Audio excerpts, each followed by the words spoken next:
Siku moja bwana mmoja alitoka yeye na mkewe, mguu mosi mguu pili, wakenda kanisani. Alipofika kanisani, ameketi kando yake mke wake kipenzi, ibada ikaanza. Yule bwana kwa bahati mbaya alisahau kuiweka silent simu yake. Katikati ya misa, ile simu ikaita na kupiga kelele kali. Mchungaji akamgeukia na kumtazama jicho la hasira kwa madhaifu ya kibinadamu. Mchungaji naye ni binadamu. Yule bwana akaona aibu, na alipogeuka kulia na kushoto akaona kanisa zima limemtazama vivyo hivyo.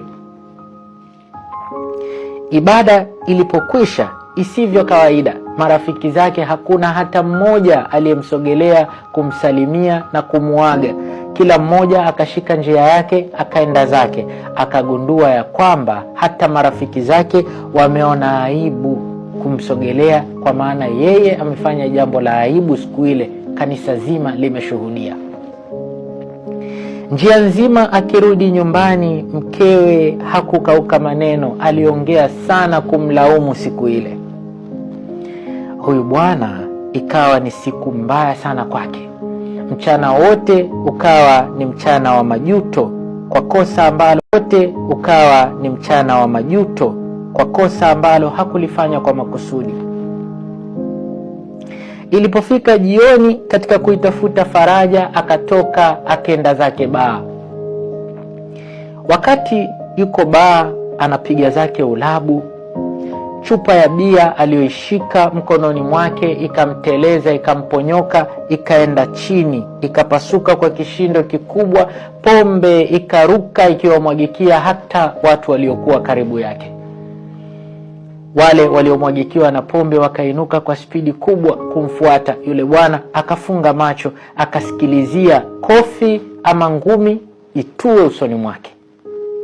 Haikuwa hivyo, badala yake zikawa ni sauti zilizouliza kwa kujali, "Pole, chupa hazijakukata?" Kabla hajawajibu, haraka akafuatwa na mhudumu wa baa aliyeshika kitambaa, akamsaidia kujifuta, kujisafisha na ile pombe iliyomwagikia.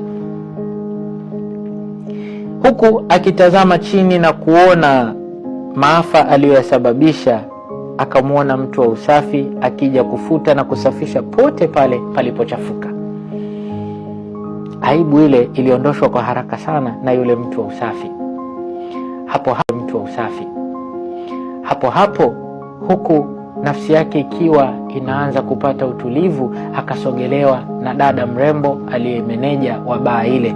Kisha akamwambia, "Pole, ni nani asiyefanya makosa? Tutakupa bia nyingine ya bure." Akamshika bega na kumuonyesha tabasamu nzuri, jambo ambalo hakulipata kwa mkewe asubuhi ile aliyofanya madudu kanisani.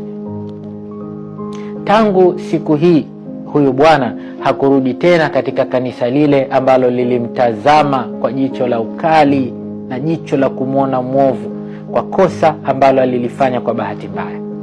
Na tangu siku hii, huyu bwana hakukosa tena kuhudhuria katika hiki kilabu cha pombe.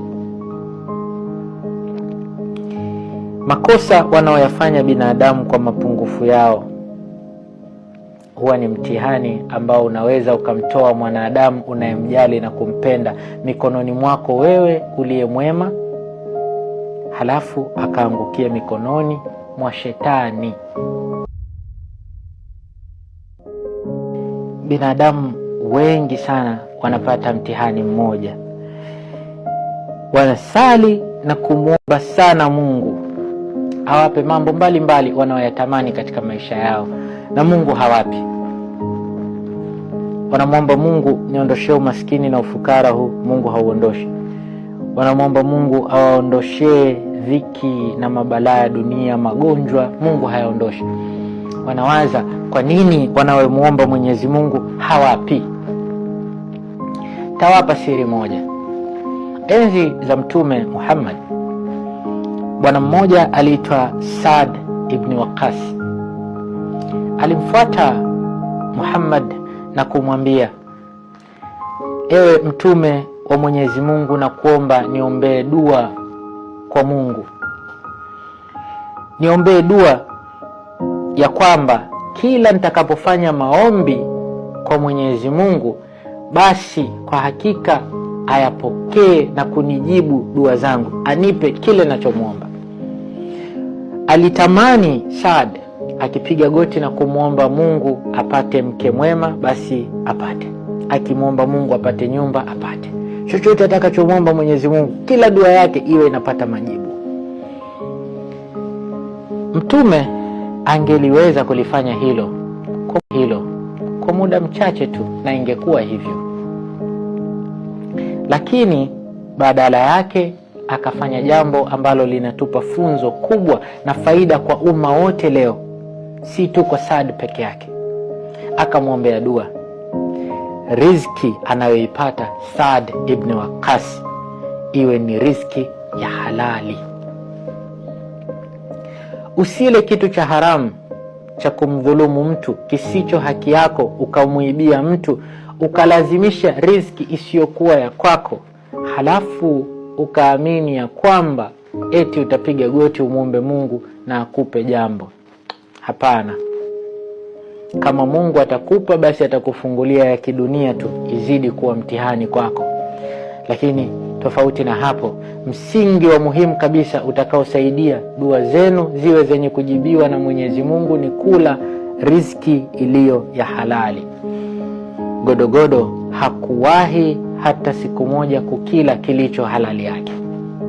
Alikula kwa wizi, kwa ujambazi, kwa dhulma, hata ya kupora maisha ya watu. Hilo ndilo funzo ninalotaka nikuache nalo leo.